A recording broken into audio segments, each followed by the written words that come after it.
Indian visa অ্যাপ্লিকেশনের জন্য Indian embassy কিছু নতুন আইন কানুন সংযুক্ত করেছে। সেই জিনিসটাই মূলত আজকে আমি জানাতে চাচ্ছি কি কি সেটা। নর্মালি আমরা ভিসা অ্যাপ্লিকেশন করি যেমনভাবে তেমন করতে হবে অনলাইনে। ভিসা অ্যাপ্লিকেশনের সাথে অবশ্যই একটা কালার প্রিন্টের ছবি লাগবে 2x2 ইঞ্চি এবং ব্যাকগ্রাউন্ড হতে হবে হোয়াইট। মানে আপনি ছবি তুলবেন কালার ছবি, কিন্তু ব্যাকগ্রাউন্ড যেটা থাকে আমাদের নীল থাকে, কালো থাকে, কিন্তু এটা সাদা হতে হবে, ফুল সাদা। আচ্ছা, এরপরে যেটা সেটা হচ্ছে 6 মাসের ব্যাংক স্টেটমেন্ট লাগতো, সেটাই লাগবে। ব্যাংকে স্টেটমেন্টে টাকা দেখাতে হবে $150, মিনিমাম $150, অর্থাৎ আপনার ব্যাংকে যে টাকা আছে আপনি যে সক্ষম সেটা বোঝানোর জন্য 6 মাসের ব্যাংক স্টেটমেন্টে আপনার ওখানে $150 মানে হচ্ছে 20,000 টাকা, ধরেন এটা 25,000 টাকা রাখার জন্য সবচেয়ে ভালো। ব্যাংকে যদি 25,000 টাকা রেখে আপনি হচ্ছে তারপরে স্টেটমেন্টটা তোলেন, ওইখানে দেখাতে হবে যে স্টেটমেন্টটা তো 25,000 টাকা মতো আছে মিনিমাম, এর বেশি থাকতে আরও ভালো।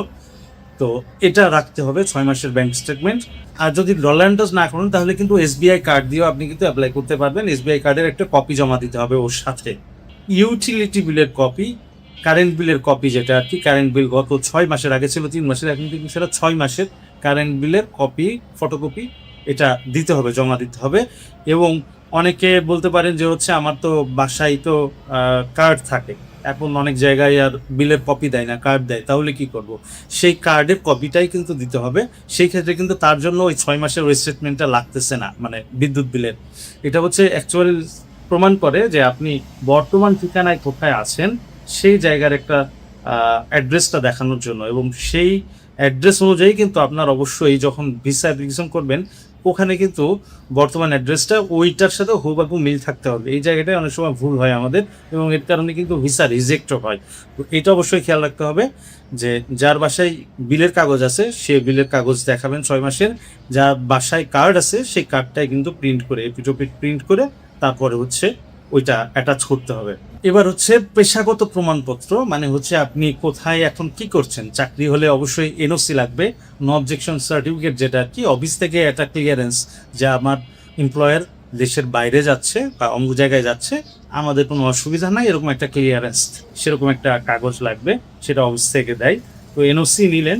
আর যদি আপনি চাকরিজীবী না পান, ব্যবসায়ী হন, তাহলে অবশ্যই এখানে আপনার ব্যবসার লাইসেন্স লাগবে। আপডেট যে লাইসেন্স কিন্তু আপডেট হতে হবে, ব্যবসার লাইসেন্স লাগবে। আর যদি আপনি চাকরিজীবীও নন, ব্যবসায়ীও নন, আপনি কৃষক হন, তাহলে জমির পর্চা লাগবে। জমির পর্চা দিলে এটা দিয়ে আপনি অ্যাপ্লিকেশন করতে পারবেন। এরপরে স্টুডেন্টদের ক্ষেত্রে কিন্তু স্টুডেন্ট ID কার্ডের ফটোকপি লাগবে, এবং এর সাথে কিন্তু স্কুল বা কলেজের ক্লিয়ারেন্স লাগবে। মানে যেটা NOC বলতেছি আমরা অফিসের ক্ষেত্রে, এখানে কিন্তু সেই স্কুলেরও কিন্তু একটা ক্লিয়ারেন্স প্রয়োজন আছে। অনেকে বলছেন যে ক্লিয়ারেন্স না হলেও হচ্ছে, কিন্তু এখানে কিন্তু মিস্টেকটা হয় যে আমাদের অনেক সময় ভিসা রিজেক্ট হয়। এগুলো হচ্ছে যথাযথ প্রমাণপত্র, যত বেশি আমি প্রমাণ দেখাতে পারবো আমার ভিসা হওয়ার সম্ভাবনা কিন্তু তত বেড়ে যায়। তো এই জন্য অবশ্যই এইটা সাথে লাগবে। এছাড়া পূর্বের ভিসা যদি আপনার থাকে, মানে ইন্ডিয়া গিয়েছেন এরকম যদি ভিসা থাকে, ভিসা মেয়াদ শেষ হোক, সেই শেষ ভিসার কিন্তু ফটোকপিটাও কিন্তু জমা দিতে হবে। আর যদি আপনার পাসপোর্ট হারিয়ে গিয়ে থাকে, নতুন পাসপোর্ট করেছেন, সেই ক্ষেত্রে কিন্তু থানায় যে জিডি করেছিলেন, নতুন পাসপোর্ট করার আগে থানায় যে জিডি করতে হয়, সেই জিডির কপি কিন্তু এর সাথে জমা দিতে হবে। যদি নতুন পাসপোর্ট হয় আপনার, আগেরটা যদি হারাই যেয়ে থাকে সেই ক্ষেত্রে কিন্তু জিডির কপি জমা দিতে হবে। এবং সাথে নোটারি থাকতে হবে, নোটারি সহ জিডির কপি কিন্তু জমা দিতে হবে।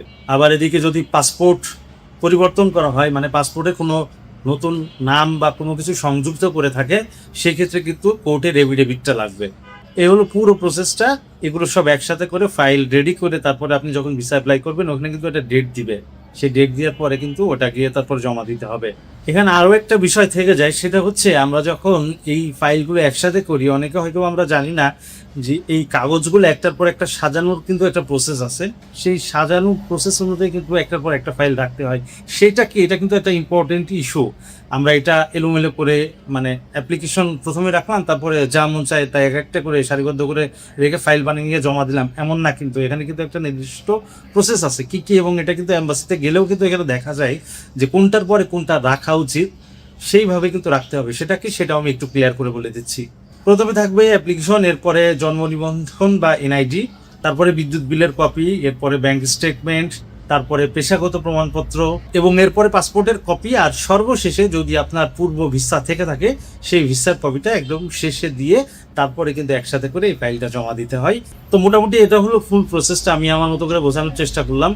তো যারা ইন্ডিয়া ঘুরতে যাওয়ার জন্য অপেক্ষা করছেন তাদের জন্য শুভকামনা। আশা করছি খুব শীঘ্রই খুলে যাবে, ভালো লাগবে, আশা করি ঘুরে আসেন সবাই।